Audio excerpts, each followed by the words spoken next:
যে ঘটনাটি আপনাদের সাথে শেয়ার করব, এই ঘটনাটি আমাদেরকে যিনি পাঠিয়েছেন ওনার নাম মতিউর রহমান শামীম। উনি বর্তমানে গাজীপুরে রয়েছেন, তবে ওনার দেশের বাড়ি ময়মনসিংহ জেলার ধোবাউড়া উপজেলার ধোবাউড়া ইউনিয়নের রামনাথপুর গ্রামে। যে ঘটনাটি উনি পাঠিয়েছেন, ঘটনাটি উনি নিজের চোখেই দেখেছেন। ঘটনাটি ঘটেছিল নরসিংদী জেলার সদর উপজেলার বালুশাহীর ইউনিয়নের চান্দেরপাড়া গ্রামের একটি মাদ্রাসায়। মাদ্রাসার নামটি সঙ্গত কারণে বলছি না, কারণ মাদ্রাসাটি এখনও চলমান রয়েছে, কয়েকশো স্টুডেন্ট সেখানে এখনও লেখাপড়া করছে। ঘটনা শুরুর আগে মাদ্রাসার বিবরণটা একটু দিয়ে নেই। এই মাদ্রাসাটা 3টা গ্রামের বিশাল একটা কবরস্থানের সাথে অবস্থিত। বিশাল বড় একটা কবরস্থান, তার পাশে একটা পুকুর, তার সাথে মাদ্রাসার মাঠ আর এই মাদ্রাসা। ঘটনাটি ঘটেছিল 2013 সালের রমজান মাসের কয়েকদিন আগে। তখন মাদ্রাসার বার্ষিক পরীক্ষার প্রস্তুতি চলছিল। মাদ্রাসার স্টুডেন্টরা পরীক্ষা শুরু হওয়ার কিছুদিন আগে থেকে কিন্তু গভীর রাত পর্যন্ত লেখাপড়া করতো। সবাই যে একসাথে গভীর রাত পর্যন্ত পড়াশোনা করবে সেটা এরকম না। হুজুরদের পক্ষ থেকে নির্দিষ্ট একটা সময় দেওয়া থাকতো, সেই টাইমের বাইরে গিয়ে যদি কেউ লেখাপড়া করতে চায় তাহলে মাদ্রাসার যে মসজিদ ছিল সেখানে চলে যেত। তো একদিন ওনারা যারা হেফজ বিভাগে লেখাপড়া করতেন, তখন ওনারা চিন্তা করলেন যে মসজিদে গিয়ে গভীর রাত পর্যন্ত আমরা একটু পড়াশোনা করি। রাত তখন প্রায় 2টো বেজে গেছে পড়তে পড়তে। তখন সিদ্ধান্ত নিলেন যে থাক, আজকে আর আমরা পড়বো না।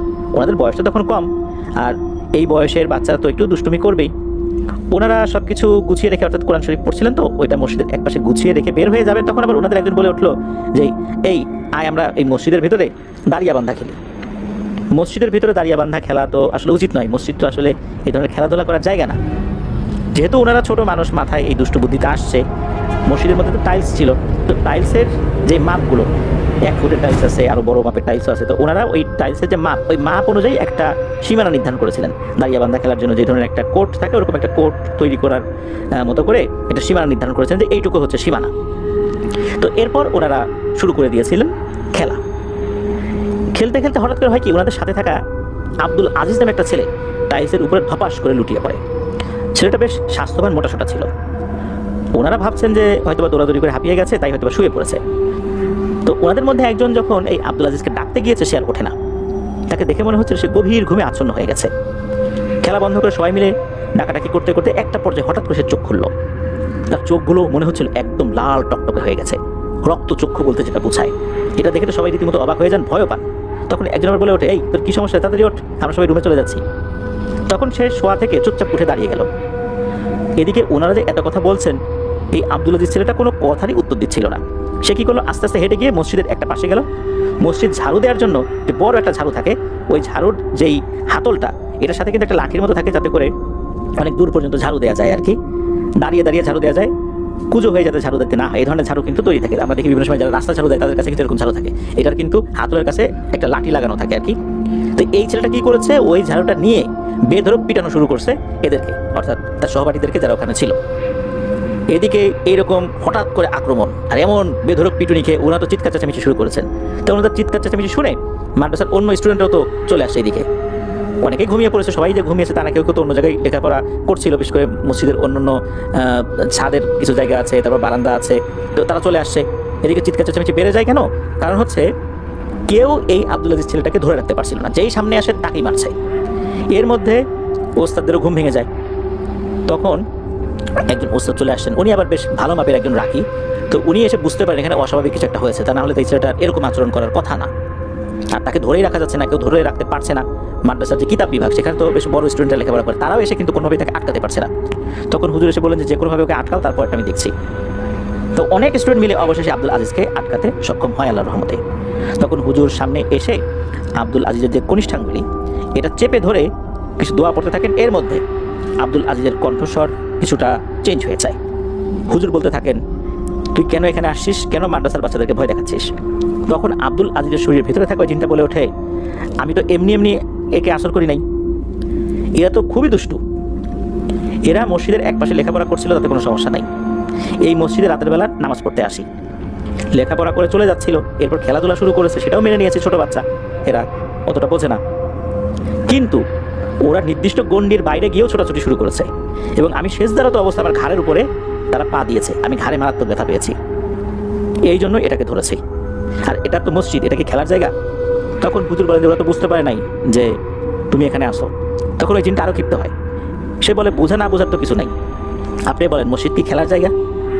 ওরা তো একদম শিশু বাচ্চা না, ওরা কেন এইভাবে খেলবে রাতের বেলা মসজিদের ভিতরে, তাও দাঁড়িয়ে বান্ধা খেলবে?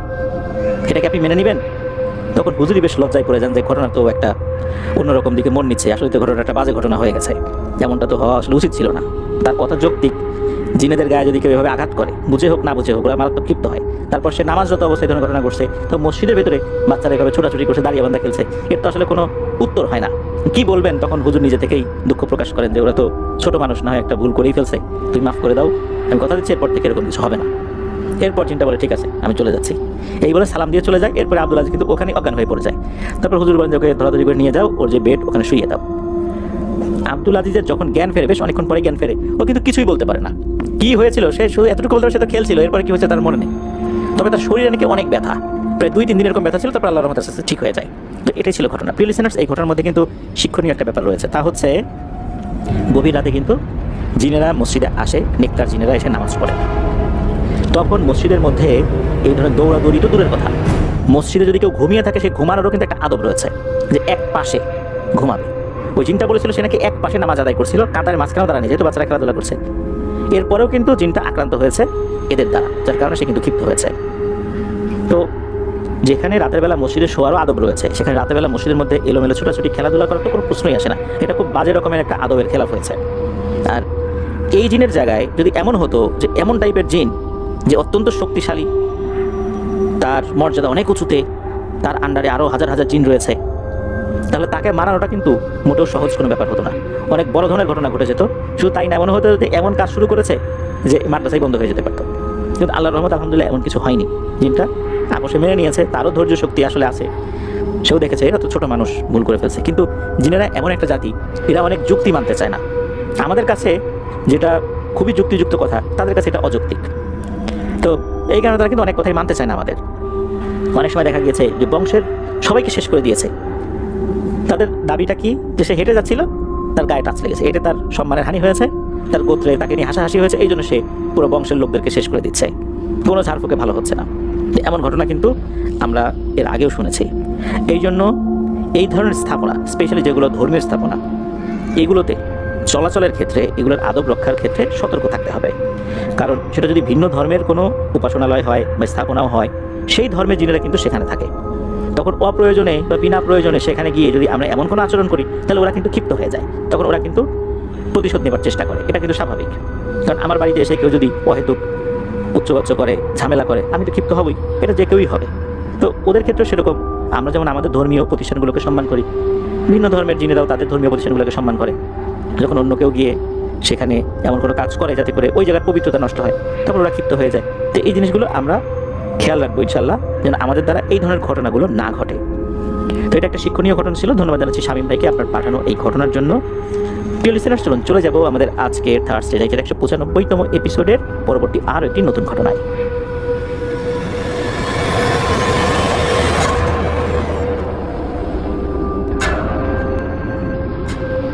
আবারও স্বাগতম জানাচ্ছি প্রিয় লিসেনার্স আমাদের এবারে থার্সডে নাইটের 195তম এপিসোডের চতুর্থ ঘটনায়।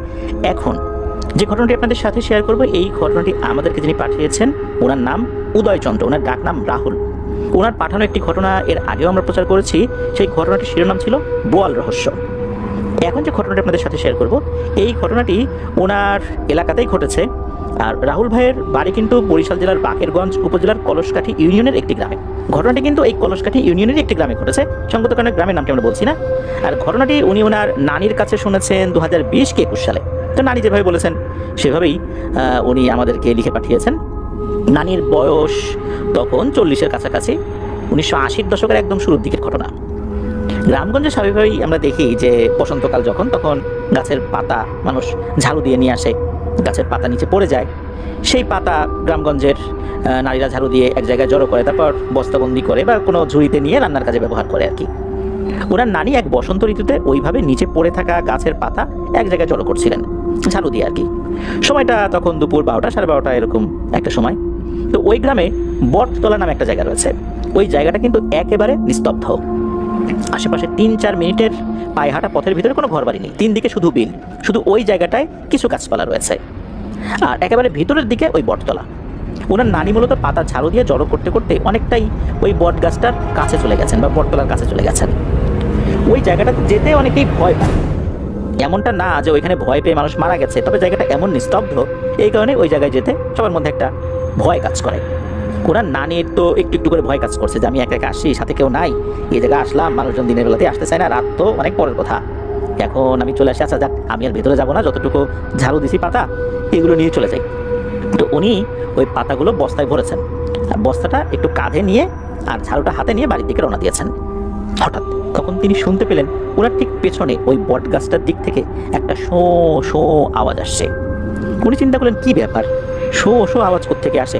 উনি একটু ভয় পেয়েছিলেন, তবে ওনার মধ্যে একটা কৌতূহল কাজ করছিল। উনি পেছনে ফিরতেই দেখলেন যে কিছু জায়গায় একটা ঘূর্ণিবায়ু সৃষ্টি হয়েছে, আর ওই কিছু জায়গার মধ্যে যে পাতাগুলো ছিল, ময়লাগুলো ছিল, ওগুলো ওই ঘূর্ণিবায়ুর মধ্যে গোল হয়ে ঘুরছে। আমরা মাঝে মাঝে কিন্তু এটা দেখি, অনেকে এটাকে বানকুড়ালি বলে, যে ফানেল আকৃতির মতো একটা জিনিস তৈরি হয়, ওই খানে যে জিনিসগুলো থাকে ওগুলো ওই বাতাসের মধ্যে ঘুরপাক খেতে থাকে, ওখানে যা যা থাকে সেগুলো ওই বাতাসের মধ্যে ঘুরপাক খেতে থাকে। গ্রামগঞ্জে অনেকে এটাকে শয়তানের বাতাসও বলে, কেউ বানকুড়ালি বলে। উনি চিন্তা করলেন যে আরে এই জিনিসটা আগেও দেখছি অনেক জায়গায়, তো এটা হয়। তো উনি আবার দাঁড়িয়ে দাঁড়িয়ে এটা দেখছেন। সময় যত যাচ্ছে উনি দেখতে পাচ্ছেন ওই বাতাসের ঘূর্ণনের আকৃতিটা আস্তে আস্তে বড় হচ্ছে। একটা সময় প্রচন্ড গতি হয়ে যায় ওই বাতাসেরা, শো শো শব্দ আরো বেশি করে হতে শুরু করে। মনে হচ্ছিল ওই জায়গায় পড়ে থাকা সব পাতা ওই ফানেলের মধ্যে টেনে নিচ্ছে, আর ওই পাতাগুলো ওর ভিতরে ঢুকে ঘুরছে। আর ওই সময় মনে হচ্ছে ওই বট গাছের তলাটা যেন ভেঙে চুরে চুরমার হয়ে যাচ্ছে। বলে রাখা ভালো, নানি যে জায়গায় দাঁড়িয়েছিলেন ওই বটতলা থেকেও কিন্তু উনি বেশ কিছুটা দূরেই চলে গিয়েছিলেন। তখন তো ভয়ে নানির শরীর দিয়ে দরদর করে ঘাম বের হওয়া শুরু হয়ে গেছে। উনি এক মুহূর্ত ওখানে দেরি না করে পাতার বস্তা ওখানে রেখে দিয়ে বাড়ির দিকে দিয়েছেন এক দৌড়। বাসায় এসে উনি সবাইকে ঘটনাটি খুলে বলেন। কেউ তো বিশ্বাস করে না, করে আরে না আমরাও তো ওদিকে গেছি, কখনো তো এরকম দেখি নাই। ওই দিন রাতে নানির গায়ে অনেক জ্বর চলে আসে। ওই গ্রামের একজন হুজুর আসেন, উনি এসে পানি পড়া খাইয়ে দেওয়ার সাথে সাথে আল্লাহর রহমতে জ্বর অনেকটাই কমে যায়। এরপর আল্লাহর রহমতে ওনার সাথে আর কিছুই হয়নি। এই ঘটনার প্রায় 15-16 দিন পর ঘটে আরেকটা ঘটনা। ওই একই গ্রামে নাসিরউদ্দিন নামে একজন ভদ্রলোক ছিলেন, তার স্ত্রীর নাম হচ্ছে হাওয়া বেগম। এই হাওয়া বেগম পাতা ঝাড়ু দিতে গিয়েছিলেন ঠিক ওই জায়গাটাতে দুপুর 1টা নাগাদ। এদিকে অনেকক্ষণ হয়ে যায়, আসে না, বিকাল হয়ে গেছে। তখন তার স্বামী সন্তানেরা খুঁজতে খুঁজতে ওই জায়গায় গিয়ে তাকে অজ্ঞান অবস্থায় পায়, অর্থাৎ ওই বটতলার নিচে দেখা যাচ্ছে তার পাশে তার ঝাড়ু পড়ে আছে, কিছু জায়গায় পাতা জড়ো করে রাখা, ওটা ওভাবেই আছে আর কি। তো তাকে ওখান থেকে তুলে আনা হয়, বাসায় নিয়ে যখন জ্ঞান ফেরানোর চেষ্টা করা হচ্ছে, জ্ঞান ফেরে না। এরপর একজন হুজুরকে নিয়ে আসা হয় যিনি মোটামুটি ঝাড়ফুঁক জানতেন। তো উনি ঝাড়ফুঁক করা শুরু করেছেন। তারপরেও কিন্তু ওনার বাসায় আনার পর 12 থেকে 13 ঘন্টা অতিবাহিত হয়ে গেছে। হুজুর ঝাড়ফুঁক করার পর আল্লাহর রহমতে ওনার জ্ঞান ফেরে। তবে জ্ঞান ফেরার পর ওনার আচরণটা অস্বাভাবিক রকমের মনে হচ্ছিল। উনি মনে হচ্ছে গোংরাচ্ছেন, হাসছেন, একই সাথে আবার কাঁদছেন, এই হেসে দেন, এই কান্নাকাটি শুরু করেন। তখন হুজুর বললেন যে যে সমস্যাটা তৈরি হয়েছে এটা আসলে আমি পারবো না, আরও ভালো কোনো হুজুরের কাছে দেখাতে হবে, তা না হলে কিন্তু বড় ধরনের কোনো সমস্যা হতে পারে। তো এভাবে কিন্তু আরও 1-2 দিন কেটে যায়, ভালো কোনো হুজুরের খোঁজ আর মেলে না। এদিকে এই সমস্যা কিন্তু চলছেই, একই রকম সমস্যা। 5 বা 6 দিনের মাথায় একজন ভালো হুজুরের খোঁজ মেলে। জাস্ট এতটুকু পরিচয় বলা যাবে, ওনার নাম হচ্ছে ফয়জুল করিম। তো ওনাকে আনা হলো। উনি 2 দিন সময় চাইলেন। 2 দিন পর উনি আসেন, এসে সব ঘটনা বলতে শুরু করলেন যে ওই বটতলায় নাকি একটা ভয়ঙ্কর পিশাচ বাস করে। এর চেহারাটাও খুবই ভয়ঙ্কর। এর একটা চোখ নাই, মাথার এক পাশে ভয়ঙ্কর একটা ক্ষত, আর ওই পাশটার একটা চোখ নষ্ট হয়ে গেছে, মনে হচ্ছে যে সে মারাত্মকভাবে আঘাতপ্রাপ্ত হয়েছিল। এর পাগুলো লম্বা লম্বা লোমে ভরপুর।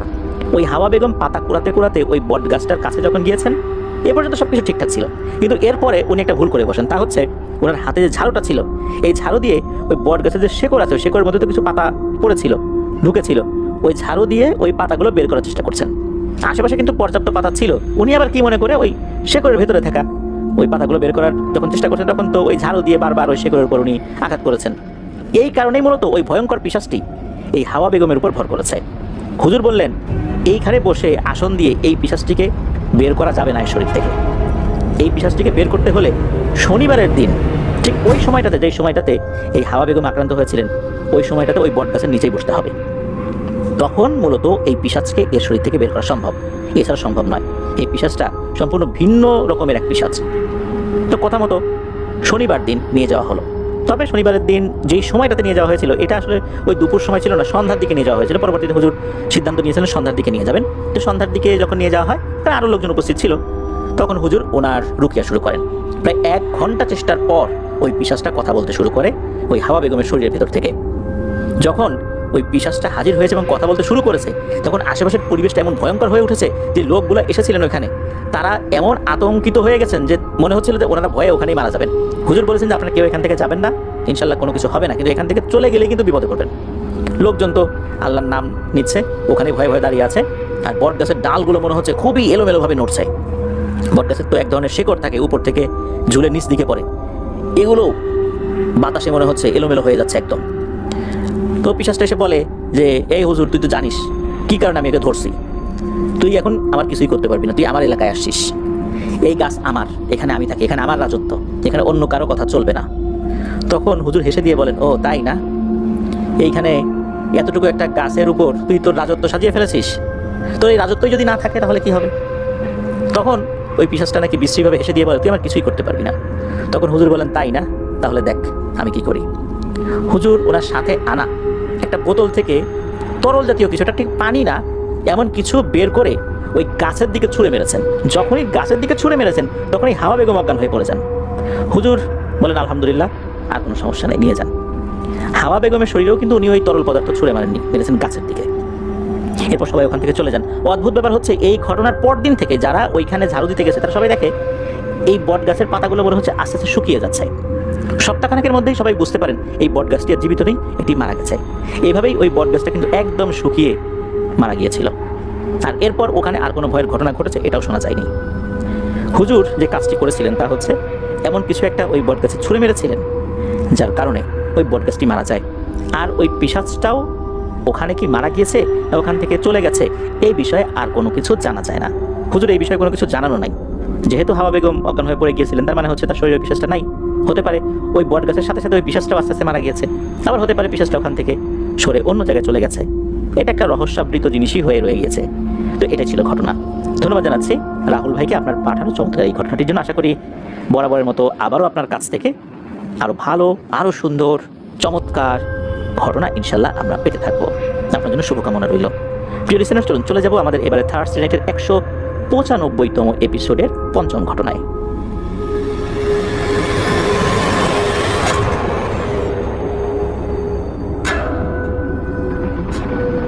আবারও স্বাগতম জানাচ্ছি প্রিয় লিসেনার্স আমাদের এবারে থার্সডে নাইটের 195তম এপিসোডের পঞ্চম ঘটনায়। এখন যে ঘটনাটি আপনাদের সাথে শেয়ার করব, এই ঘটনাটি আমাদেরকে যিনি পাঠিয়েছেন ওনার নাম মোহাম্মদ মাসুম খান। উনি একজন ব্যবসায়ী, বর্তমানে রয়েছেন গাজীপুর জেলার কোনাবাড়িতে। ওনার নিজ জেলা পাবনা। উনি যে ঘটনাটি পাঠিয়েছেন, ঘটনাটি ওনার নানিকে কেন্দ্র করে। ওনার নানির নাম হামিদা বেগম। ছোটবেলা থেকেই নানি খুবই সৎ এবং নামাজি একজন মহিলা। ওনার নানির 4 জন সন্তান। এই মাসুম ভাইয়ের 2 জন মামা রয়েছেন, আরেকজন খালা রয়েছেন, আর ওনার আম্মু তো ওনার নারীর একজন সন্তান। এই মোট 4 জন সন্তান। যে 2 জন মামা রয়েছেন, বড় মামার নাম হচ্ছে মোহাম্মদ রঞ্জু মৃধা, ছোট মামার নাম মোহাম্মদ জাহাঙ্গীর মৃধা। আল্লাহর রহমতে এই মাসুম ভাইয়ের নানার অর্থ সম্পদের কোনো কমতি ছিল না। আর্থিক অবস্থা তাদের যথেষ্ট ভালো ছিল। নানি তো ছোটবেলা থেকে একজন প্র্যাকটিসিং মুসলিম, 5 ওয়াক্ত নামাজ পড়তেন, তাহাজ্জুদের নামাজ পড়তেন। একদিন এশার নামাজ পড়ার পর উনি ঘুমিয়ে গেছেন। হঠাৎ করে স্বপ্নে উনি দেখেন কেউ একজন নানিকে বলছেন, আমার থেকে এই জিনিসটা নিয়ে যাও। নানি বললেন, কি নেব? তখন ওই অবয়বটি নানিকে একটা সাদা কড়ি দেন, যেটাকে অনেকে দুধ কড়ি বলে থাকেন আর কি। তো নানি কিন্তু এটা স্বপ্নে দেখেছিলেন। সকালে ফজরের নামাজ পড়ার জন্য উনি যখন উঠলেন তখন দেখতে পেলেন তার হাতে সেই কড়িটা রয়েছে। উনি মনে করেছিলেন এটি তো শুধু একটি স্বপ্ন, কিন্তু হাতের মধ্যে কড়িটা কোথা থেকে এলো? তার মন কিন্তু মানতে নারাজ যে এটা স্বপ্নে উনি পেয়েছেন। মনে হচ্ছিল উনি হয়তো বা কোনো কারণে এটা হাতে নিয়ে ঘুমিয়ে গিয়েছেন। এই বিষয়টা উনি কিন্তু কারোর সাথে শেয়ার করেননি। এভাবে কয়েকটা দিন পার হয়ে যায়। কড়িটা উনি ওনার কাছাকাছি একটা জায়গায় রেখে দিয়েছেন, যাতে উনি জানেন যে এটা কোথায় রেখেছেন, অন্য লোকজন যেন এটা না জানে। এভাবে কয়েকটা দিন পার হয়ে গেলে নানি একদিন ফজর নামাজের জন্য জায়নামাজে দাঁড়িয়েছেন, নামাজ শুরু করেছেন। হঠাৎ করে নানি দেখতে পেলেন তিনি জায়নামাজের যেই জায়গাতে সিজদা দিবেন ওখানে 3টা সাপ ফনা তুলে দাঁড়িয়ে আছে। নানি তো নামাজে দাঁড়িয়েই এই দৃশ্য দেখে অনেক ভয় পেয়েছিলেন, কিন্তু পরে ভাবলেন আমি তো এখন নামাজ আদায় করছি, আমার ইনশাল্লাহ কোনো ক্ষতি হবে না, নিশ্চয়ই এটা আমার একটা ইমানের পরীক্ষা, আমি স্বাভাবিকভাবেই নামাজ আদায় করে যাই। সিজদার জায়গায় কিন্তু সাপ ফনা তুলে বসে আছে। উনি রুকু করলেন, ঠিক ওই জায়গাতেই সিজদা করেছেন, ওই সাপের উপরে। উনি সিজদা দিচ্ছেন, সিজদা থেকে যখন আবার উঠলেন 2 সিজদা দিতে হবে, উনি দেখলেন সাপগুলো ওখানেই আছে, আবার উনি সিজদা দিলেন। অদ্ভুত ব্যাপার হচ্ছে উনি সিজদা দিয়েছেন, সাপগুলোর সাথে ওনার আঘাতও লাগেনি, সাপগুলো ওখান থেকে সরেও যায়নি। উনি কিন্তু এভাবেই সালাত অর্থাৎ নামাজ আদায় শেষ করলেন। নামাজ যখন শেষ হয়ে গেল এরপর দেখলেন ওই 3টা সাপ আর নাই ওখানে। এই ঘটনাটাও কিন্তু উনি কাউকে বলেননি, নানাকেও উনি বিষয়টা বলেননি। মনের ভুল মনে করেছিলেন। এটা নিয়ে উনি খুব একটা মাথাও ঘামান নাই, কারণ মুরব্বীদের কাছে শুনেছেন যে ফজরের নামাজ বা তাহাজ্জুদের নামাজ পড়ার সময় দুষ্টু জিনেরা এসে ভয় দেখায়, যাতে করে সে নামাজে অমনোযোগী হয়ে যায়, নামাজ পড়তে ভয় পায়, নামাজ থেকে বিচ্যুত হয়ে যায়। এটা এরকম কিছুই হয়েছে। আর সত্যি সত্যি সাপ হলে তার কপালে তো ঠোকর দিত। আর ওনার ইমানি জোর এমনটাই ছিল, সত্যি সাপ হলে উনি সেজদা দিবেন, প্রয়োজনে সাপ যদি কামড়ও দেয় উনি মারা যাবেন, তবুও নামাজ থেকে উনি এখন সরে যাবেন না। এমন ইমানি চেতনা ওনার ছিল। উনি কিন্তু নামাজ শেষ করেছেন, সাপও আর দেখতে পেলেন না। তো এইভাবেই চলছিল আর কি। বেশ কয়েকটা দিন পার হয়ে যায়। নানি একদিন আবারও এশার নামাজ আদায় করে ঘুমিয়ে পড়েছেন। নানি স্বপ্নে ওই 3টা অবয়ব দেখতে পেলেন। সেই 3টা অবয়ব অর্থাৎ সেই সাপের অবয়ব। এই 3টা অবয়ব তাকে বলছে, তুমি তো অনেক ভালো মানুষ, তোমাকে আমাদের পছন্দ হয়েছে, আমরা তো 3 জন, তুমি একটা কাজ করো, তুমি আমাদেরকে এখান থেকে নিয়ে যাও। তখন নানি বলছেন, আপনারা কারা? তখন তারা বললেন যে তোমার বাসার পাশে একটা আম গাছ আছে, আমরা তার নিচেই থাকি, আমাদেরকে তোমরা সাধারণত দেও বলে থাকো, আর আমরা সাধারণত টাকার গোলা পাহারা দিই, অর্থাৎ গুপ্তধন পাহারা দিই। এটা আমরা তাদেরকেই দিতে পারি যারা ভালো, যারা সৎ মনের মানুষ, যারা এটার অপব্যবহার করবে না। আর এটা যখন আমরা দিয়ে দেবো, আমরা এটার দায় থেকেও মুক্ত হয়ে যাব। আমরা চাই এটা তোমাকে দিতে। তো নানি বলেন যে আমি এইগুলো দিয়ে কী করবো, আপনারা চলে যান, আমি এগুলো নিতে পারবো না, আমার এগুলো পছন্দ না। তো দেখা গেল যে এই কথা বলার পর তারা একে অন্যের দিকে একটু চাওয়াচাওয়ি করলেন। সাপের আকৃতিতেই তারা মাথা ঘোরালেন, মানে হচ্ছে যে তারা নানির এই কথার জন্য অপ্রস্তুত, কেউ এই বিষয়গুলো পেয়েও না করে দেবে এই বিষয়টা তারা আসলে আশা করেনি। যাই হোক, তারা ওই স্বপ্নের মধ্যেই চলে যায়। এভাবে আরও বেশ কয়েকটা দিন পার হয়ে যায়। নানি এরপর যেটা হয় আর কি, কয়েকদিন পর আর কি, এশার নামাজের পর ঘুমিয়ে আছেন, নানাও পাশে শুয়ে আছেন। রাত তখন ঠিক কয়টা বাজে নানির ঠিক খেয়াল নেই। নানি ফিল করলেন যে ওনার শরীর বেয়ে, অর্থাৎ পায়ের কাছ দিয়ে কিছু একটা বেয়ে আস্তে আস্তে আস্তে আস্তে উপর দিকে উঠে আসছে। আর জিনিসটা অনেক ঠান্ডা। উনি কিন্তু ওনার শরীরকে নাড়াতে পারছিলেন না। তো আস্তে আস্তে আস্তে আস্তে যখন ওনার কোমর পর্যন্ত উঠে গেছে, তখন হঠাৎ করে আজানের শব্দ ভেসে আসে বাইরে থেকে। তখন মনে হলো ওই জিনিসটা আবার নেমে চলে গেল। উনি কিন্তু এতক্ষণ কোনো কথা বলতে পারেননি, মনে হচ্ছে ওনার শরীর কিন্তু পুরোটাই অবশ হয়ে গেছে। যখন ওই জিনিসটা নেমে গেল, তখন উনি ধর্মর করে উঠে বসলেন, হাঁপাচ্ছিলেন। পাশে শুয়ে থাকা নানা বললেন, কি হয়েছে হামিদা? তখন নানাকে উনি পুরো ঘটনা খুলে বললেন। পুরো ঘটনা বলতে এই যে স্বপ্নে যেটা হয়েছে বা বাস্তবেই এটা হয়েছে, উনি তো ঘুমিয়েছিলেন, এই যে একটা জিনিস উঠে আসছিল, জাস্ট এটাই আর কি খুলে বলেছেন। এর আগে কি হয়েছে এটা বলেন নাই। তারা বললেন, ও কিছু না, সারাদিন কাজ করো তো, ক্লান্ত হয়ে শুয়ে পড়ো, অনেক কিছু নিয়ে ভাবো, এই জন্য হয়তো এরকম কিছু দেখেছো। তো এরপর কেটে গেল আরও বেশ কয়েকটা দিন। এরপর একটা মারাত্মক ঘটনা শুরু হয়ে গেল। সেটা হচ্ছে, নানি তো একবার শুধু যায় নামাজে ওই 3টা সাপকে দেখেছিলেন, অর্থাৎ নামাজরত অবস্থাতেই। এরপর কি হলো, নানি প্রত্যেক দিন ফজরের নামাজ যখন পড়তে দাঁড়াতেন, তখন ওই 3টা সাপকে দেখতে পেতেন। তবে এবার ওই সিজদার জায়গায় থাকতো না, পাশে থাকতো। নানি ঠিকঠাক মতোই নামাজ আদায় করতেন, নানি কোনো ক্ষতি করতো না। তো এভাবে কিন্তু তারা প্রতিদিনই আসতো। তবে মোটামুটি সপ্তাহখানেক পার হয়ে যাবার পর নানি নামাজে দাঁড়িয়েছেন, দেখতে পেলেন এই জায়নামাজে এখন 3টা সাপ দেখা যাচ্ছে না। মাঝে অবশ্য উনি একদিন 2টো সাপ দেখেছিলেন, এখন দেখলেন একটা সাপ। উনি বিষয়টা নিয়ে গুরুত্ব দিলেন না। ওই দিন তো পার হয়ে গেল, সারাদিন পার হয়ে গেছে। রাতে যখন উনি ঘুমিয়েছেন, তখন উনি স্বপ্নে দেখতে পেলেন ওই সাপটা এসে তাকে বলছে যে তোরা মানুষ এত খারাপ, আসলে তোদের মতো এত খারাপ আমরাও মনে হয় হতে পারি না। আমরা যে 3 জন ছিলাম, এখন আর 2 জন নাই, এরা মারা গেছে। কিভাবে মারা গেছে জানিস? আমরা তো 3 জন আসতাম, একজন একটু বের হয়েছে শুধু এই গাছের নিচ থেকে কোনো একটা কাজে, সাপের রূপ ধরে বের হয়েছে। একজন দেখে ফেলেছে সাপ, সাপ বলে চিৎকার চেঁচামেচি শুরু করেছে, লাঠি দিয়ে পিটিয়েই তাকে মেরে ফেলেছে। এদিকে আমাদের আরেকজন আবার পরে বের হয়েছে, তাকেও একই রকমভাবে মেরেছে, তবে তাকে মেরেছে ট্যাটা দিয়ে, প্রথমে ট্যাটা দিয়ে আঘাত করেছে। এখন আমি একা হয়ে গেছি, আমার 2 জন সাথী আর পৃথিবীতে নেই। তোরা কাজটা মোটেও ভালো করলি না। তবে এটা নিয়ে আমাদের কোনো আফসোস নাই। আফসোস নাই বলতে এটাই যে তাদের মৃত্যু ওভাবে লেখা ছিল, হয়ে গেছে। এখন আমি একা বেঁচে আছি, এই সম্পদ আমি তোকে দিয়ে যেতে চাই। আমি চাই এটার একটা ভালো ব্যবহার হোক। আর শোন, এটা কাউকে বলবি না। স্বপ্নের মধ্যেই নারী নাকি হাঁ সূচক মাথা নাড়ান। আর ওই অভাবটা এটাও বলেছিল যে তারা 3 জন একটা গুপ্তধন পাহারা দিচ্ছে, এটা শুধু ওই ব্যক্তিকেই দেয়া যাবে যিনি ভালো। এরা 3 জন নানিকেই হচ্ছে বাছাই করেছেন যে নানিকে দিলে কোনো সমস্যা হবে না। এর মধ্যে 2 জন তো এভাবেই মারা গেল। নানি হাঁ সূচক মাথা নাড়িয়েছেন যে কাউকে বলবেন না। তখন আবার ওই অভাবটা বলে যে শোন, আমি এখন আম গাছের ওখান থেকে একটু সরে এসেছি, ওদের যে চাল ভাঙানোর জন্য যে ঢেকিটা আছে, ওই ঢেকির কাছে আমি আছি, এটাও কাউকে বলিস না। এখান থেকে আমাকে নিয়ে যা, যদি বলিস তাহলে তোরও সমস্যা হবে, আমারও সমস্যা হবে। এটা বলেই নাকি ওই অবয়বটি অদৃশ্য হয়ে যায় স্বপ্নের মধ্যেই। তারপরের দিন নানি সকালবেলা ভাবলেন, আচ্ছা এগুলো কি উনি এভাবেই মনের মধ্যে চাপা রাখবেন নাকি সবাইকে বলবেন? তো চিন্তা করতে করতে আরও 2টা দিন কেটে গেল। নানি একদিন আদব চাল ভিজিয়ে রেখে পিঠা বানাবেন বলে চিন্তা করেছেন, ভিজিয়েও রেখেছেন। ভিজিয়ে রাখার পর এটা তো আবার ভাঙাতে হবে, ওই ঢেকিতে ভাঙাতে হবে। তো তখন নানি কি করেছেন, এই মাসুম ভাইয়ের বড় মামাকে ডেকেছেন যে এই রঞ্জু এদিকে আয়, ঢেকিতে পাড় দিতে হবে। তখন বড় মামার সাথে এই মাসুম ভাইয়ের মা, তারপর ছোট মামা এসেছেন। তো ওনারা ঢেকি পাড় দেওয়ার জন্য আসছেন। তখন হঠাৎ করে নানির মনে পড়ে যে আরে এখানে তো একটা জিনিস আছে, ওই অভাবটা বলেছে, এখন আমি কি এটা উঠাবো কিনা।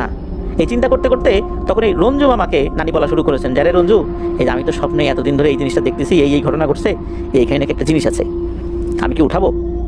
তখন বড় মা বলে যে না মা, তুমি এগুলো উঠায়ও না, আমি শুনছি যে এগুলো উঠাইলে পরবর্তীতে অনেক ধরনের ঝামেলা হয়, এগুলো সৎ ব্যবহার সবসময় করা যায় না, আমরা যেমন আছি তেমনই থেকে আলহামদুলিল্লাহ, আল্লাহ তাআলা আমাদেরকে যথেষ্ট দিয়েছেন, আমাদের তো কোনো অভাব নাই যে আমরা এগুলো নিয়ে বড় লোক হবো, অযথা এই জিনিসগুলো নিয়ে বিপদ ডেকে আনার কোনো মানে হয় না। তখন এ কথা শোনার পর নানি চিন্তা করলেন যে কথা তো সত্য। তারপরও নানি চিন্তা করলেন যে এতবার বারবার যেহেতু বলেছে, উঠাবেন কি উঠাবেন না, তখনও কিন্তু উনি একটু কনফিউশনের মধ্যে আছেন। তো যখন বড় মামা বুঝতে পারলেন যে ওনার মা কনফিউশনে আছেন, তখন বড় মামা বলছে, আচ্ছা ঠিক আছে, তোমার উঠাতে হবে না, আমি বুঝতে পারছি, আচ্ছা আমি নিজেই দেখি ওখানে কি আছে। এই বলেই মামা একটা শাবল নিয়ে আসেন ঘর থেকে, আর যেই জায়গাটা আন্দাজ করেছিলেন নানি, ওই জায়গাতে মামা মাটিতে শাবল দিয়ে একটা কোপ দিয়েছেন। সাথে সাথে হয় কি, মাটি ফেটে যায়, ফেটে মনে হলো মাটি দেবে গেল, মনে হলো যে ওখানে কিছু একটা জায়গা, মাটির নিচের জায়গা দখল করেছিল, ওই জিনিসটা হঠাৎ করে সরে গেছে মাটিতে, ওই জায়গাটা ভেঙে দেবে গেছে। আরেকটা জিনিস মনে হলো যে ওখান থেকে কোনো জিনিস মাটির ভেতর দিয়ে এক জায়গা থেকে আরেক জায়গায় সরে গেল। এই জিনিসটা যখন হলো তখন তো ওনারা সবাই বুঝতে পেরেছিলেন যে আসলেই এখানে কিছু একটা ছিল।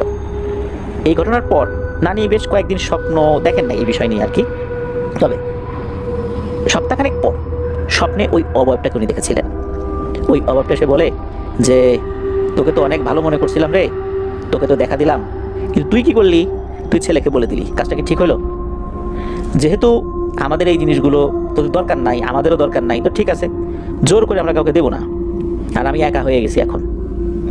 আমার 2 জনের ইচ্ছা ছিল, যারা আমার সঙ্গী ছিল, যে তোকে জিনিসগুলো দিয়ে যাব, যেহেতু তুই নিবি না তাহলে দিয়ে কি করব। যাই হোক, যা হওয়ার হয়ে গেছে, আমি এখন তোদের বাড়ির পাশে যে পুকুর আছে, এই পুকুর পাড়ে থাকবো, তোর একটা কাজ করবি, জায়গাটা কখনো ময়লা করিস না, পরিষ্কার রাখবি, আর এই জিনিস আমার কাছেই থাক, যদি পরবর্তীতে কাউকে পাই চিন্তা ভাবনা করবো দেবো কি দেবো না, তবে আপাতত তোদের কাউকে দিব না যেহেতু তোরা নিতে ইচ্ছুক না। তবে একটাই অনুরোধ, যে এখানে আমার 2 জন সাথী শহীদ হয়ে গেছে, আমি এদের এখান থেকে আর যাব না, এখানেই থাকবো, আর তোরা এই জায়গাটা একটু পরিষ্কার পরিচ্ছন্ন রাখবি। সেই থেকে ওই জায়গাটা সবসময় পরিষ্কার পরিচ্ছন্নই রাখা হয়, তবে ওখানে কেউ কিছু দেখেছে, ভয় পেয়েছে, এমনটা কিন্তু হয় না।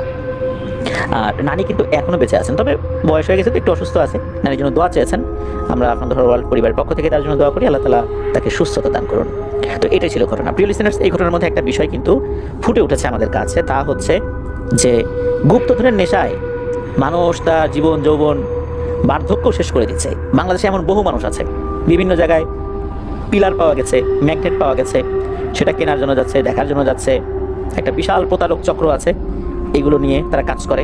তারা একটা ফাঁদ পাতে যে হ্যাঁ আপনাকে দেখাবো, দেখানোর জন্য টাকা দিতে হবে।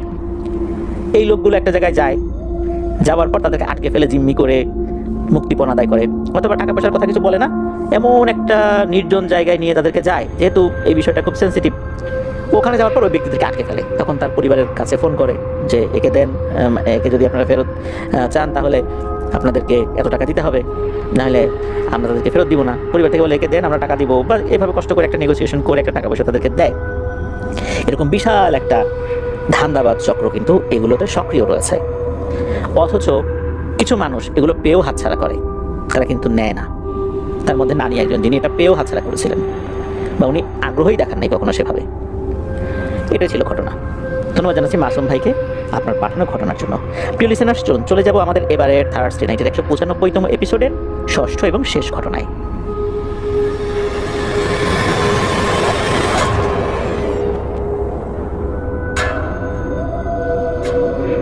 প্রিয় লিসেনার্স, আবারও স্বাগতম জানাচ্ছি আমাদের এবারের থার্সডে নাইটের 195তম এপিসোডের 6ষ্ঠ এবং শেষ ঘটনায়। আজকের এপিসোডের ঘটনাগুলো কেমন লাগছে তা জানিয়ে এই ভিডিওর কমেন্ট সেকশনে কমেন্ট করতে ভুলবেন না। এছাড়া আমাদের ফেসবুক পেজ আর গ্রুপ তো রয়েছে আপনাদের ওয়ার্ল্ড নামে, সেখানে গিয়েও আপনারা আপনাদের মতামত জানাতে পারেন। আপনাদের জানা বা আপনাদের সাথে ঘটে যাওয়া সত্য ভয়ের ঘটনাগুলো আমাদেরকে লিখে বা রেকর্ড করে afnanthorwalbd@gmail.com এই ইমেল অ্যাড্রেসে ইমেল করতে পারেন। ইমেল অ্যাড্রেসের স্পেলিংটা বলে দিচ্ছি, AFNANTHEHORWALBD afnanthorwalbd@gmail.com। স্পেলিংটাও আমরা আমাদের ভিডিওর ডিসক্রিপশনে দিয়ে রেখেছি, সেখানে গিয়ে স্পেলিংটা চেক করে নিতে পারবেন। প্রিয় লিসেনার্স, এই ভিডিওর লাইক বাটন প্রেস করতে ভুলবেন না। ভিডিওর লিঙ্কটাও বেশি বেশি করে শেয়ার করে দেওয়ার অনুরোধ করছি, যাতে করে যারা সত্য ভয়ের ঘটনা শুনতে ভালোবাসেন তাদের কাছে আপনাদের রহস্য পৌঁছাতে পারে। রহস্য আর ভয় নিয়ে সপ্তাহে 2 দিন আপনার ইউটিউব চ্যানেলে মীমাংসিত রহস্যের সিজন 2 এর নতুন নতুন এপিসোড আমরা আপলোড করছি। আর ফিয়ার উইথ টুয়েস্টের শিরোনামে প্রতি মঙ্গলবার আমরা ভয়ের ঘটনা নিয়ে রেগুলার এপিসোড প্রচার করছি। আমাদের ওই চ্যানেল সাবস্ক্রাইব করতে ভুলবেন না। ওই চ্যানেল লিঙ্কটা ওই ভিডিওর ডিসক্রিপশনে একদম উপরের দিকে দেওয়া রয়েছে। তো চলুন আজকের এই থার্সডে নাইট 195তম এপিসোডের শেষ ঘটনা শুনে আসি। এই ঘটনাটি আমাদেরকে পাঠিয়েছেন একজন আপু, ওনার নাম হচ্ছে সুপ্তি। ওনার বর্তমান বয়স 24 বছর, পরিবার সহ উনি বর্তমানে ইংল্যান্ডে রয়েছেন। পুরো নামটি উনি প্রকাশ করতে অনিচ্ছুক সঙ্গত কারণে। ওনার দেশের বাড়ি হচ্ছে লক্ষ্মীপুর জেলায়। উনি যে ঘটনাগুলো পাঠিয়েছেন, ছোট ছোট কয়েকটি ঘটনা, তার মধ্যে একটি বিষয়ে না বললেই নয়। ওনার বয়স যখন 8 বছর তখন থেকেই উনি প্যারানর্মাল ছোট ছোট বিষয়গুলোর অভিজ্ঞতা অর্জন করতে থাকেন। ওনার বাবা একজন রিটায়ার্ড আর্মি অফিসার। আমাদের বাংলাদেশি যে মিশন বা যে সমস্ত এম্বাসিগুলো রয়েছে বিশ্বের বিভিন্ন দেশগুলোতে, তো এই সমস্ত জায়গায় কিন্তু ডিফেন্সের যারা আছেন বা ডিফেন্স অফিসার যারা রয়েছেন তাদেরও কিন্তু পদায়ন হয়। ওনার বাবা সেই হিসেবেই আমাদের বাংলাদেশের খুব কাছাকাছি একটা দেশের হাই কমিশনে কর্মরত ছিলেন। উনি যখন পরিবার সহ ওখানে যান সালটা 2011-র দিকে, তো যেখানে গিয়েছেন ওই জায়গায় একটা পাহাড় ছিল। এই পাহাড়ের উপরেই মূলত একটা অফিস, ওখানে অফিস বিল্ডিং একটায় আর রেসিডেন্ট বিল্ডিংটা আবার আরেকটায়, মানে একই জায়গায় না, মাঝখানে একটু গ্যাপ রয়েছে। আর গ্যাপের যে জায়গাটা, এই জায়গাটায় দেখা যাচ্ছে যে ঝোপঝাড়, তারপরে বাঁশ বাগান হয়ে গেছে, এমনটা আর কি। পাহাড়ি পথ তো বেশ উঁচু নিচু আছে ওইখানে। এই সুপ্তি আপু জানিয়েছেন যে উনি যেই বিল্ডিংটাতে থাকতেন, এই বিল্ডিংটার এমন একটা জায়গা রয়েছে পাশে যেখানে চারদিকে বক্স আকারে ঘেরা, অর্থাৎ চারকোনা চতুর্ভুজের মতো করে ঘেরা রয়েছে একটা জায়গায়। এমনভাবে তার কাটা দিয়ে ঘিরে রাখা হয়েছে, ওখানে বিড়ালও ঢুকতে পারবে না। শোনা যায় একটা সময় ঠিক এই জায়গাটাতে শ্মশান ছিল, মানুষ পোড়ানো হতো। কিন্তু এখন আর এখানে কোনো এরকম কিছু হয় না। যেহেতু এখানে একটা শ্মশান ছিল, শ্মশানটা ওখান থেকে বেশ কিছুটা দূরে সরিয়ে নেওয়া হয়েছে। যদি পায়ে হেঁটে যেতে হয় প্রায় 15 মিনিটের মতো সময় লাগবে। আপু জানিয়েছেন যে উনি যেই রুমটাতে থাকতেন ওই রুমের বারান্দা থেকে ওই কাঁটা তারগুলো ধরা যেত, এতটা কাছে আর কি। এমন একটা জায়গায় ওই বিল্ডিংটা ছিল। তো চলছিল মোটামুটি সব কিছু ঠিকঠাকই। আর ওই জায়গাটা কিন্তু খুবই রেস্ট্রিক্টেড জায়গা, যেহেতু একটা দেশের হাই কমিশন, সেই হিসাবে সাধারণ মানুষের প্রবেশাধিকার কিন্তু নেই। যেহেতু এটা একটা দেশের নিরাপত্তার সাথে সম্পর্কযুক্ত, এই হিসাবে এখানে মানুষের আনাগোনা খুবই কম থাকে। নির্দিষ্ট কিছু ব্যক্তিবর্গ ছাড়া সেখানে আসলে মানুষজনের প্রবেশাধিকার নেই বললেই চলে। উনি যখন ওখানে গিয়েছেন তখন ওনার বয়স প্রায় 12 বছরের মতো। যারা সাধারণত বাংলাদেশের যে এম্বাসি বা হাই কমিশনগুলো রয়েছে সেখানে চাকরি করেন, তো তাদের সন্তানাদিদের লেখাপড়ার জন্য কিন্তু আলাদা স্কুল রাখতে হয়, না হলে কিন্তু বিভিন্ন ধরনের সমস্যা হয়। নতুন একটা দেশে গিয়ে সেখানকার ভাষা, তারপর আরও অনেক ব্যাপার স্যাপার থাকে, যার কারণে যারা কর্মরত থাকেন তাদের সন্তানদের লেখাপড়ার জন্য আলাদা একটা স্কুল রাখতেই হয়। তো উনি ওখানকার একটা স্কুলে তখন লেখাপড়া করছিলেন, ওখানে গিয়ে ভর্তি হন। ওনার ফাইনাল পরীক্ষা চলছিল। একদিন স্কুল থেকে বাসায় ফিরে স্টাডি রুমে ব্যাগটা রেখে খাটে শুয়ে একটু মাথা রাখলেন, ভাবলেন একটু বিশ্রাম নিয়ে আবার পড়তে বসবেন। কিন্তু হঠাৎ করেই বুঝতে পারলেন উনি আর নড়তে পারছেন না। মনে হচ্ছে পুরো শরীরটা যেন অবশ হয়ে গেছে, চোখই খুলতে পারছেন না, এমন একটা অবস্থা। শুধু হালকা করে একটু দেখতে পারছিলেন, তাও একটু ঝাপসা ঝাপসা আর কি। তখন ওনার চোখে পড়লো ওনার পড়ার টেবিলের উপর কেউ একজন বসে পা দোলাচ্ছে। উনি তাকিয়েছেন, তো উনি যখন তাকিয়েছেন মনে হলো যে বসে আছে পা দোলাচ্ছে, সে বিষয়টা বুঝতে পেরেছে। সে কি করলো, লাফ দিয়ে ফ্লোরের উপর নামলো। নামার পর হেঁটে হেঁটে এসে ওনার সামনে দাঁড়ালো। অবয়বটা নাকি বেশ অদ্ভুত ছিল, গায়ে কালো কাপড়, কাঁধ পর্যন্ত উস্কো খুস্কো চুল। মাথাটা উনি দেখতে পাচ্ছেন না, মাথা ছাড়া সব দেখতে পাচ্ছেন। আর চুলের মধ্যে শুকনো পাতা আর ময়লা আটকে ছিল। হাতের চামড়া দেখে মনে হচ্ছিল যেন আগুনে পুড়ে একদম ঝলসে গেছে। উচ্চতা খুব বেশি না, 5-5.5 ফুটের মতো হবে আর কি। উনি কিন্তু তখন বেশি ভয় পাননি, ছোটবেলা থেকেই এমন বেশ কিছু অদ্ভুত অভিজ্ঞতা ওনার ছিল। তবে ওই সময় ওনার কাছে মনে হচ্ছিল ওনার দমটা আস্তে আস্তে বন্ধ হয়ে যাচ্ছে। ছোটবেলায় বোবা ভূতের গল্প তো অনেক শুনেছেন, তাই উনি চিন্তা করলেন এরকমই কিছু একটা হচ্ছে। উনি মনে মনে সূরা ফাতিহা পড়তে শুরু করলেন। ধীরে ধীরে শরীরের উপর উনি নিয়ন্ত্রণ ফেরত পেলেন। এরপর উনি লাফ দিয়ে উঠে বসলেন। তখন অবশ্য এই অবয়বটা ছিল না। উনি দৌড়ে ওনার আম্মুর কাছে গিয়ে পুরো ঘটনাটা খুলে বললেন। তখন এই শক্তি আপুর কাছে মনে হলো যে ওনার আম্মুর সাথেও মনে হচ্ছে একই ঘটনা একই সময়ে এরকম কিছু একটা হয়েছে। তখন তো ওনার বয়স কম, 12 বছরের মতো, সবকিছু নিয়ে একটা কৌতূহল কাজ করতো। তবে উনি তখনও বুঝতে পারেননি যে সেদিনের ঘটনাটা ওনার জীবনের নতুন একটা অধ্যায় শুরু মাত্র। কেননা ওই অভাবটা নাকি এরপরেও ওনার জীবনে বেশ কয়েকবার এসেছে। কখনো ওনার বাবার রূপ ধরে, কখনো পরিচিত কাছের বন্ধুদের রূপ ধরে, কখনো আবার স্বপ্নে এসেছে। স্বপ্নে আসলে খুব অল্প সময় থাকতো, দু একটা কথা বলতো, কখনো কিছু দেখাতো। অদ্ভুতভাবে অনেক সময় এমন কিছু বিষয় নাকি দেখাতো যেগুলো নিয়ে ওনার কৌতূহল ছিল বা যেই বিষয়গুলো ওনার ক্ষতি করতে পারত।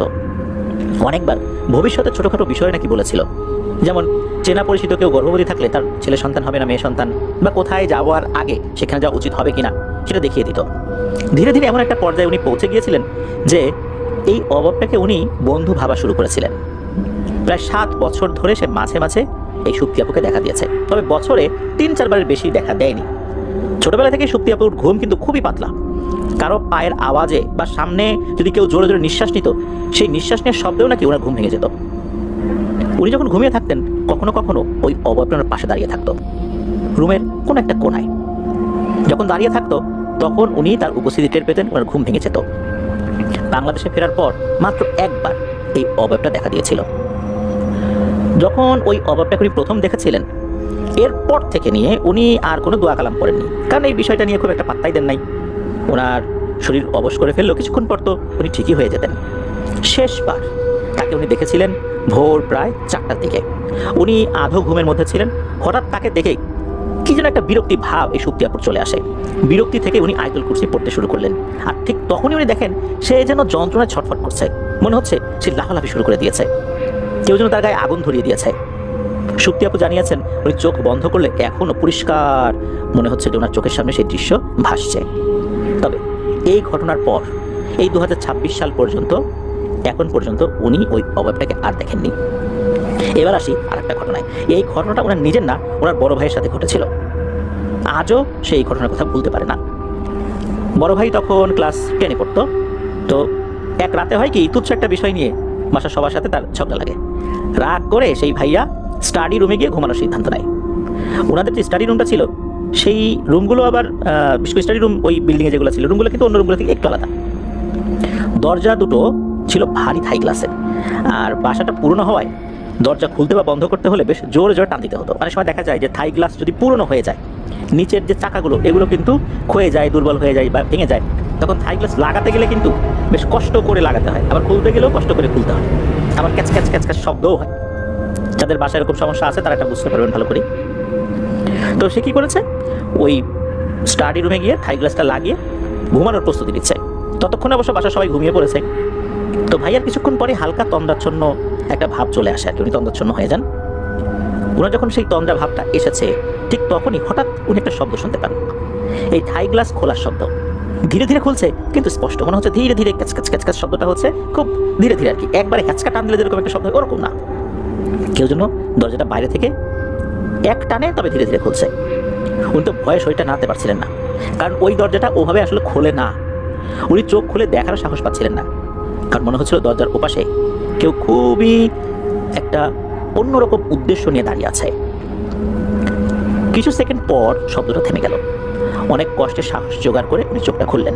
উনি দেখলেন এই থাই গ্লাসের দরজাটা প্রায় 1 হাত পরিমাণ ফাঁকা হয়ে আছে, কিন্তু রুমে কেউ নেই, সবকিছু অস্বাভাবিক রকমের শান্ত। উনি আবার চোখ বন্ধ করে দেয়ালের দিকে ফিরে শুয়ে পড়লেন। ঠিক তখনই হঠাৎ করে কেউ যেন জোরে তার পাশের কোলবালিশটা তুলে নিয়ে তাকে আঘাত করলো। এবার আর 1 সেকেন্ডও দেরি করেননি ভাইয়া, এক লাফে বিছানা থেকে নেমে দৌড়ে এই শক্তি আপুর রুমে এসে চিৎকার চেঁচামেচি শুরু করেছেন। তো ওই সময় অবশ্য বাড়ির অন্য কাউকে উনি বলেননি। পরদিন সকালবেলা পুরো ঘটনাটা বাসার সবাই জানতে পারেন যে এই ঘটনা ঘটেছে। সব শুনে এই শক্তি আপুর আব্বু উনি একটা কথাই বলেছিলেন যে ওই রুমে দিনে হোক রাতে হোক একা একা কেউ যেও না, যেতে হলে 2 জনে যাবে, একা একা ওখানে বসে পড়ার দরকার নাই। শুধু যে এই শক্তি আপুর ভাইয়া এরকম কোনো একটা অভিজ্ঞতার মুখোমুখি হয়েছেন বিষয়টা এরকম না, পুরো বিল্ডিংয়ের অনেকেই অদ্ভুত কিছু প্রায় অনুভব করতো। ওই বিল্ডিংয়ে যারা থাকতেন সবাই কিন্তু বাংলাদেশি, যেহেতু বাংলাদেশি যেই হাই কমিশন ছিল সেখানেই সবাই চাকরি করতেন। ওনারা মাঝরাতে কখনো কখনো ওয়াশরুমের বাইরে থেকে একটা মেয়ের কান্নার আওয়াজ শুনতে পেতেন, কখনো আবার উপরের তলায় এরকম কান্নার আওয়াজ শোনা যেত। বিল্ডিংয়ে সবাই জানতো জায়গাটার অতীতের সাথে কিছু একটা জড়িয়ে আছে, কিন্তু কেউ এই বিষয়ে কথা বলতে চাইতো না, কেননা দেশের ভাবমূর্তির সাথে বিষয়টা জড়িত ছিল। কিন্তু এদিকে এই শক্তি আপু আর ওনার ভাই দুজনেই তো ছোট ছিলেন, ওনারা ভয় পেতে পারেন, এই জন্য কিন্তু ওনার আব্বু তেমন ডিটেলসে কিছু বলেননি। কিন্তু বড় হওয়ার পরে গল্পে গল্পে এই বিষয়গুলো কিন্তু ওনার আব্বু ওনাদেরকে বলেছেন। ওনার আব্বু বলেছেন যে অফিসের জানালা দিয়ে দুপুর 12টার দিকে ওনাদের যে রুমটা, মানে অফিস রুমটা, ওই পাশ দিয়ে কেউ একজন হাঁটাহাঁটি করে, এ পাশ থেকে ও পাশ যায়, ও পাশ থেকে এই পাশ আসে, কিন্তু ওই সময় ওখানে এই টাইপের লোক আসার কথা না। শুরুতেই বলেছি প্রিয় লিসেনার্স, ওই জায়গাটা খুবই রেস্ট্রিক্টেড, বাইরের লোকদের আসার ওখানে কোনো সুযোগ নেই, খুবই সিকিউর একটা জায়গা ওখানে। তাহলে এই জিনিসটা কি আসে? মূলত ওই জায়গার কাছাকাছি সেই ঘেরা জায়গাটা যেখানে পূর্বে চিতা খোলা ছিল, অর্থাৎ মানুষকে নির্দিষ্ট যে জায়গাটাতে পোড়ানো হতো। এবার আসি অন্য একটি ঘটনায়। এই ঘটনাটা এই শক্তি আপু শুনেছেন ওনার আব্বুর কাছ থেকে। এই ঘটনাটা ঘটেছিল ঠিক একই বিল্ডিংয়ে 2006 কি 7 সালে থেকে। ঘটনাটা কিন্তু খুবই স্পর্শকাতর, অর্থাৎ আমাদের বাংলাদেশের জন্য আর কি, কারণ এটা আমাদের দেশের সম্মানের সাথে জড়িত থাকার কারণে আমি কিন্তু অনেক কিছু প্রকাশ করছি না। তো এই বিল্ডিংয়ে একটা মর্মান্তিক ঘটনা ঘটেছিল। তো ওই সময় ওখানে একজন লোক ছিলেন যিনি ছিলেন ড্রাইভার বলতে উনি ওই অ্যাম্বাসিতে যারা চাকরি করতেন তো তাদের ড্রাইভার ছিলেন আর কি, তিনিও বাংলাদেশি। তবে ওনাদের যেই বিল্ডিংটা আর অফিসারদের যে বিল্ডিংটা, এই দুই বিল্ডিংয়ের সিঁড়ি ছিল দুই রকমের, মানে দুই রকমের বলতে একই সিঁড়ি না, দুটো সিঁড়ি আর কি। তো ওই ফ্ল্যাটে, মানে ওই ড্রাইভার সাহেবের ফ্ল্যাটে 4 জন ব্যক্তি থাকতেন, বাবা মা, তাদের ছেলে আর একটা ছোটো মেয়ে। এই মেয়েটা ছিল বাবার আগের সন্তান, মানে আগের ঘরের সন্তান আর কি, অর্থাৎ উনি যেই মহিলাকে বিয়ে করেছেন এই মেয়েটা আসলে তার সৎ মেয়ে হয়ে গেছে। মেয়েটির বয়স ঠিক কত ছিল কেউ নিশ্চিত করে বলতে পারে না, তবে আশেপাশে যারা আছেন মানুষদের ধারণা হচ্ছে 10-11 বছরের কাছাকাছি হবে। অনেকেই জানতো যে মেয়েটা সৎ মায়ের কাছ থেকে ভালো ব্যবহার পেত না, অধিকাংশ সময় তাকে দিয়ে বাড়ির সব কাজ করানো হতো, গালিগালাজ করা এটা তো নিত্য নৈমিত্তিক ব্যাপার ছিল, আর ছোটোখাটো বিষয়ই মেয়েটা নির্যাতনের শিকার হতো। এমনই একটা দিন, সেদিন মেয়েটিকে ওয়াশরুমে কাপড় ধোয়ানোর জন্য পাঠানো হয়। তার পেটে খুব ক্ষুধা ছিল, কাজ করতে করতে সে ক্ষুধায় কান্না করছিল। বাচ্চা মেয়ে সেই কান্না, এই কান্নাটা আসলে ওই পাষাণী সৎ মায়ের হৃদয়কে গলাতে পারেনি। বাচ্চার এই কান্নার শব্দে সে অত্যন্ত বিরক্ত হয়ে ওঠে। সে বিরক্ত হয়ে মেয়েটির মাথায় শক্ত কিছু দিয়ে আঘাত করে। আঘাতটা এতটাই মারাত্মক ছিল যে মেয়েটি সেখানেই পড়ে মারা যায়। ঘটনাটা যেহেতু বাংলাদেশের বাইরে, দেশের সম্মানের সাথে জড়িত, যে বাংলাদেশি হাইকমিশনে এরকম একটা ঘটনা ঘটে গেছে, আর এই বিষয়ে কিন্তু কড়াকড়ি আইন রয়েছে। বিশেষ করে যারা ফরেন সার্ভিসে আছেন তারা কিন্তু এই বিষয়গুলো অবগত আছেন। যাই হোক, ওই পুরো পরিবারকে বাংলাদেশে ব্যাক করানো হয়। এরপর ওই পরিবারের সাথে কি হয়েছে না হয়েছে, কী ধরনের আইনগত পদক্ষেপ নেওয়া হয়েছে, এই বিষয়ে শক্তি আপু বলতে পারেননি। তবে মেয়েটির এই নির্মম মৃত্যুর পর ওই বিল্ডিংয়ে অদ্ভুত কিছু ঘটনা শুরু হয়ে যায়। তবে শুরুর দিকে এই বিষয়গুলো অতটা কেউ আমলে নেয়নি, আস্তে আস্তে বিষয়গুলো প্রকট হতে শুরু করে। ওই বিল্ডিংয়ের ওই যে ওয়াশরুমটা, যে ওয়াশরুমটাতে ওই বাচ্চাটা নির্মমভাবে হত্যাকাণ্ডের শিকার হয়েছিল, ওই ওয়াশরুম থেকে অনেকেই বাচ্চাটার কান্নার আওয়াজ শুনতে পেত। সে বলতো, ক্ষুধা লাগছে মা, ক্ষুধা লাগছে, এইভাবে বলতো, কাপা কাপা গলায় বলতো, আবার কান্না শুরু হয়ে যেত। এরকম অনেকেই কিন্তু শুনেছে। শুরুর দিকে একজন দুজন এটার মুখোমুখি হয়েছে, কিন্তু আস্তে আস্তে দেখা গেল অনেকেই এই অভিজ্ঞতার মুখোমুখি হচ্ছে। সেই কথা, ক্ষুধা লাগছে মা, ক্ষুধা লাগছে, শুনতে অবিশ্বাস্য লাগে, তাই না প্রিয় লিসেনার্স, যে এমন একটা জায়গায় এরকম একটা ঘটনা ঘটছে। কিন্তু এই বিষয়টা নিয়ে প্রকাশ্যে কেউ কথা বলার সাহস করতো না, যেন বললেই আরও কিছু ঘটবে। আর তাছাড়া বাইরের দেশের ব্যাপার তো, অনেক কিছু তো রয়ে শয়ে মেনে নিতে হয়তো। তবে শেষ পর্যন্ত বিল্ডিংয়ের লোকজন সিদ্ধান্ত নেয় একজন ভালো হুজুরকে ডেকে মেয়েটির জন্য দোয়া মাহফিল করানো হয়, একবার না কয়েকবার। তবে এরপর থেকে সেই কান্নার আওয়াজ ধীরে ধীরে কমতে শুরু করে, পুরোপুরি বন্ধ হয়ে যায় নাই কখনোই, তবে আগের মতো এতটা তীব্র ছিল না। 2016 সালে ওনারা বাংলাদেশে চলে আসেন সপরিবারে। ওনার বাবার বাংলাদেশে চলে আসার জন্য অর্ডার হয়ে যায়। এখন সেই বিল্ডিংয়ে কিছু হয় কিনা বা এখন সেখানকার কী অবস্থা, এখন কোনো খোঁজখবর জানেন না বলে জানিয়েছেন শক্তি আপু। ওনার সাথে আমার কথা হচ্ছিল এই বিষয়টা নিয়ে।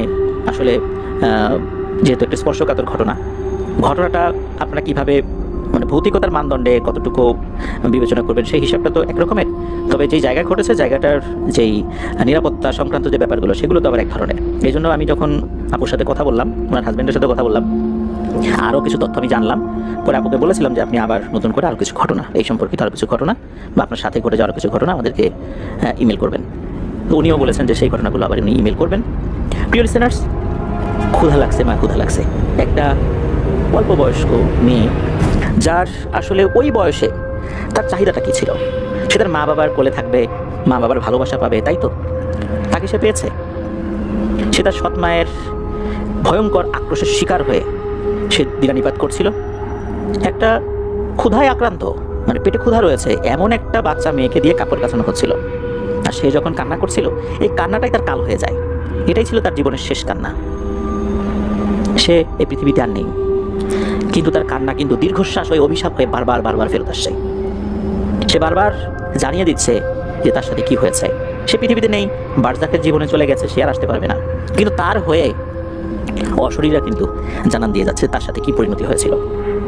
জানি না ওই ফ্যামিলির লোকজন যারা এখন জীবিত আছেন তারা আপনাদের হরবল শুনছেন কিনা আমি জানি না, তবে এতটুকুই বলবো, যদি শুনে থাকেন তাহলে আল্লাহ তাআলার দরবারে অবশ্যই ক্ষমা চেয়ে নিতে হবে, আর বাচ্চাটার কবরের কাছে গিয়ে হলেও ক্ষমা চেয়ে নিতে হবে। না হলে এই যে বাচ্চাটার অভিশাপ, তার যে কান্না, এটা শত সহস্র গুণ বেড়ে গিয়ে ভয়ানক তীর হয়ে